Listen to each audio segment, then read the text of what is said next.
এবারে আমি মাননীয় শঙ্কর রক্ষিতকে অনুরোধ করব, মাননীয় শঙ্কর রক্ষিতকে অনুরোধ করব পরবর্তী পর্যায়ে চালানোর জন্য। 4th to 10th position, 4th to 10th position rank wise. 4 to 10th rank wise চলে যান ওখানে line up. Folk song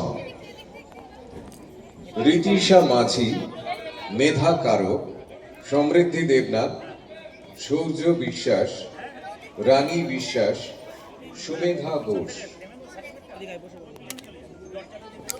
folk song গ্রুপে রীতিশা মাঝি, মেধা কারক, সমৃদ্ধি দেবনাথ, সৌরজ বিশ্বাস, রানী বিশ্বাস, সুমেধা ঘোষ।